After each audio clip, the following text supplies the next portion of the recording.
All right, so I wanted to be able to show you how to find your pallet origin. So in my setup, I kind of have an issue that doesn't align with the documentation. So the easiest way to find it is you go menu, setup, pallet station, modify, just hit this done button, and then you need to scroll down until you get over top of pallet origin. Some people will have the option here to select detail. You might have to hit the next key, but I don't have that option here. So I can't hit the detail button. I can't hit the next key. Therefore, I can't see the actual pallet's origin data. So I should see the data like X, Y, Z, W, P, R like this. But again, in my software version, I don't have that optionality to check my origin here, which is super critical if you need to know your origin. Um, the next way to go about doing this is to go data, type. You want to go Carol Vars, and then you need to scroll down to there will be a cycle SYC. Oh, I passed it. Or CYC and CYC10. Also depends on the version that you have. CYC10 is the newer version. CYC10 is an older version. So CYC basically was for you were only able to hold 6 boxes in the gripper. CYC10, I think you can hold 10 boxes in the gripper. I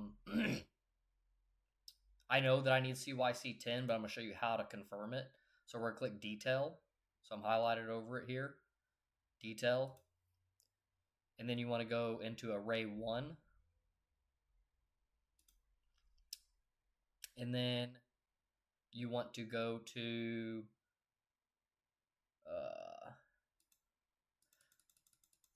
scroll down until you will see palette or origin. Now, one indicator right here is the fact that it's been recorded. These would be, I think these are like stars if it's not recorded, or it'll say not recorded, one of the two. So it's recorded, so that's one indicator that there's an origin recorded there. And then there's another way to go ahead and verify this as well, and that's by scrolling down further. Oh, I'm going to scroll down too far. 1 second. Number pick. How done.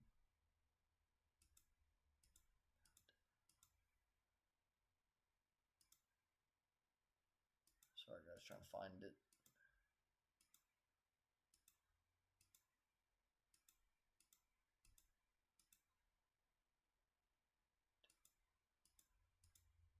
I'm about to go look at my notes real quick and verify what it is again. Oh, it's not PAL, it's PL. That's why I'm confused. PL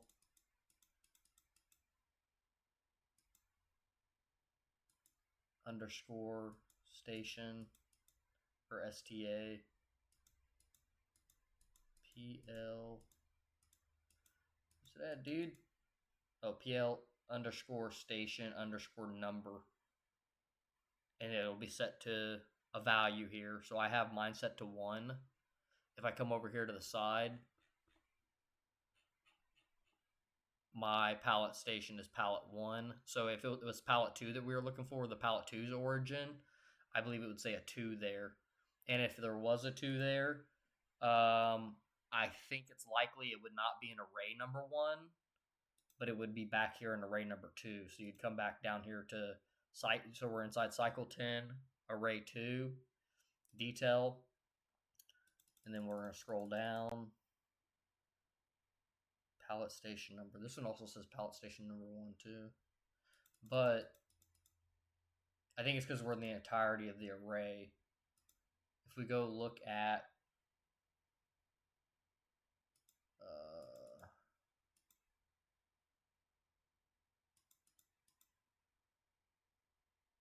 See how we have pallet origin not recorded? So that tells us there's no recorded value there in this pallet origin. Now these data arrays, I think are technically intended for other,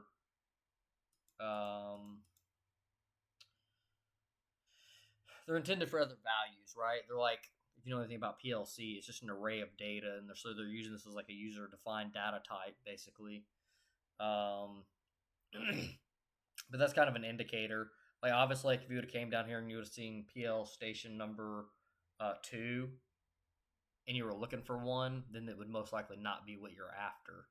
Also, I'll just take you back to this other screen because this to the cycle, not the cycle 10. Detail. You notice we have a bunch of ones that just say unit in them.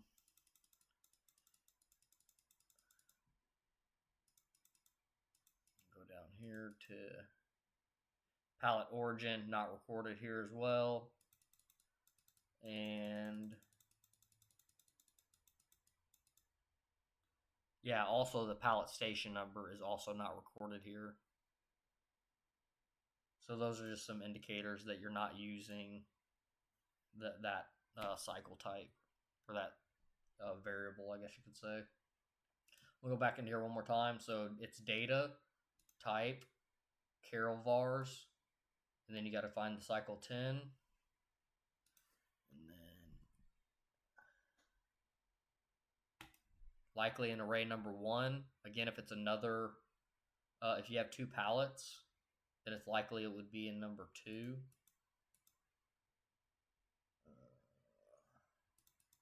Oh, and then I think one thing I did not do with you guys is I did not go pallet origin. Pallet origin, recorded, detail. And so then this right here gives us our origin. And if I'm not mistaken, at least with the Pallet Pro that I have here, everything is using the world frame.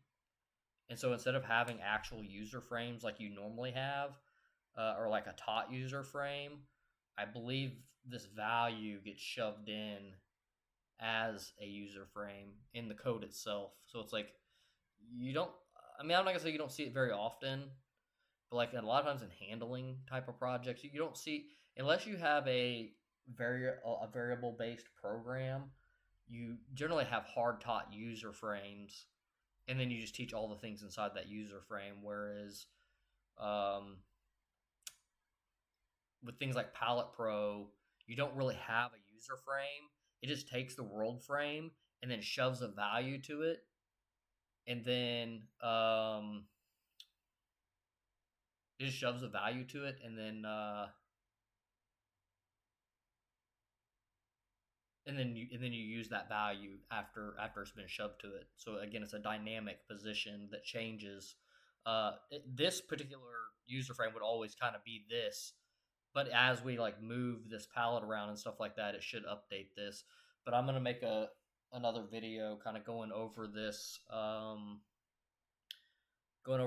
topic here, because I kind of want to showcase something real quick, and that's the fact that if I go general, why is it making my teach pen go away, dude? If I go general, you can see like my 714 matches up, but my Z value does not match up. My Z here is 470, and I have a negative 1100 here, which, and then I'll go to these other ones here. Pallet position, it's also not matching these for either one of these pallet positions for the slip sheet and the diagonal returns. And then also this one here is not matching either. So I'll do another video on how this data correlates with the robot. But I'm pretty certain if I pulled a measurement from the center of this robot here, let's try it real quick while we're here together.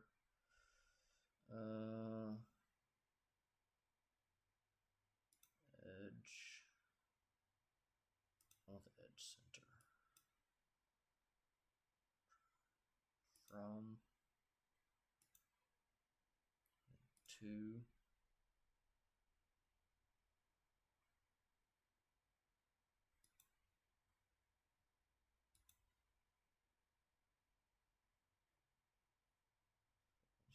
$83,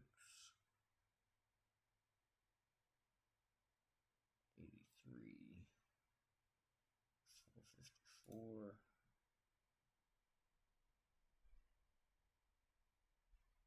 By the way I clicked here could have messed up my. I didn't take these dimensions very accurately because I'm pulling from the center of the front of the robot here, but I'm pretty positive this data value here matches up with this here. Like if I go pull another measurement, again, I'm just gonna make this video a little bit long-winded, but I kind of wanted to really showcase like the relationship here, because that's one thing that's very important with things like Pallet Pro. So if I go, we got edge center already.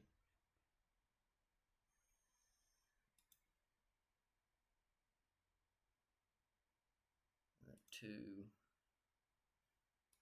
corner there. Oh.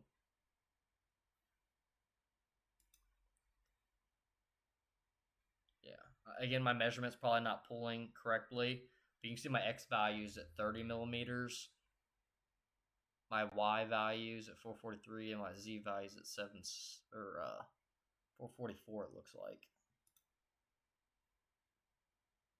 Which again, X should be 0, which we're 30 millimeters off, which that's probably just a measurement issue that I'm having here.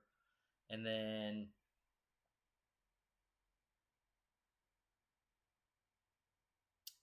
the negative 1100 probably is because your world. Come on, bro, get off me. I hate how you can't escape like you can like in CAD with the measurement tool. So if I click here, you can see there's the origin of our robot, right? Yeah, that's not the user frame though.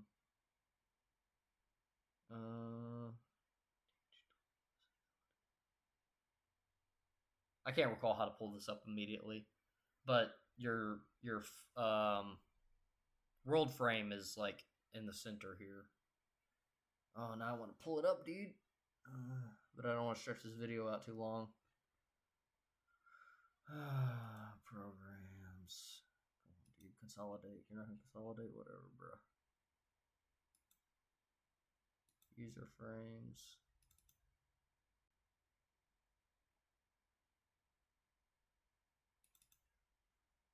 Yeah, there you go. Again, because these are all basically set up as a world frame. But there's your... I'd have to measure off of that to get it, and I'll try to pull a measurement real quick and see if I can get it to click to it. I just doubt I'm gonna be able to get it to click to something there. I can say surface.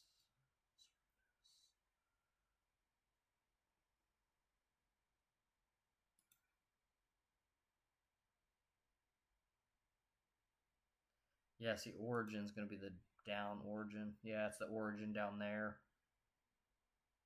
Now I can do origin here. That'd help me. Boom. So I definitely want the origin down there, which helps validate the origin because it literally is pallet 1 origin. And then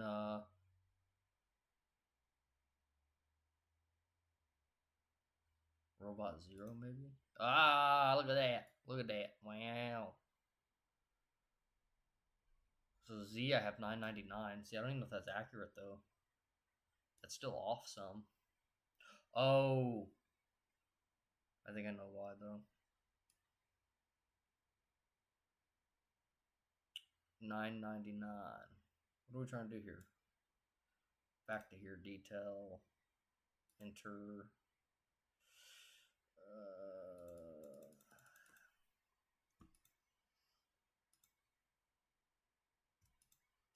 PAL origin details negative 1164. So we have a 999 right here. But one other thing is this is the pallet origin, but this is the pallet origin the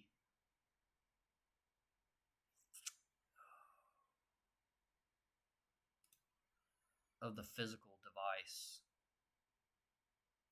Yeah, we can click down here.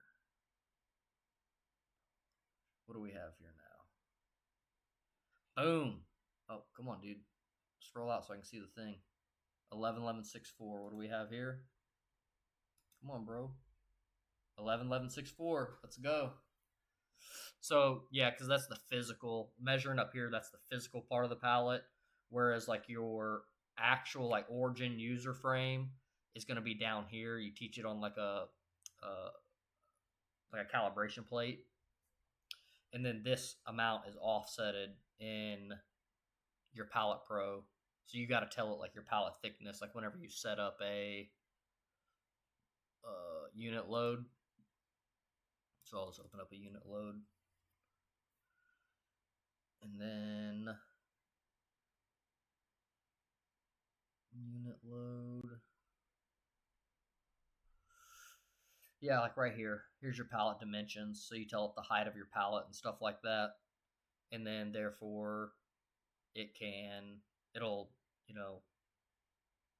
give the first offset of that, aka it'll do the math in the background for your pallet thickness.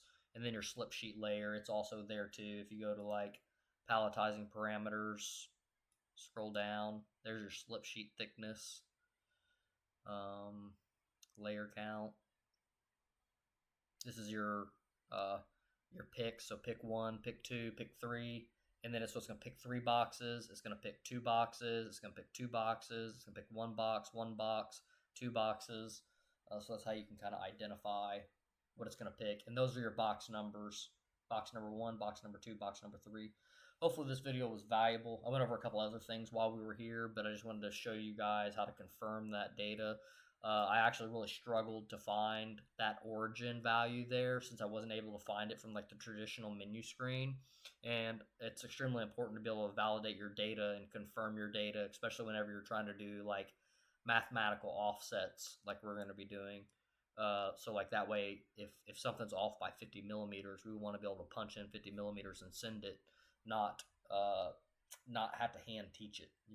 We like to do a lot of our changes via math. So yeah, you have to be able to validate your data, and also to validate your data before you go from simulation to the real world, and you can confirm that in the real world.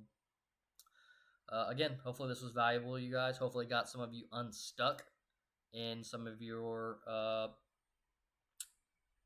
Pallet Pro programming, and subscribe for more content like this. Catch you on the next one.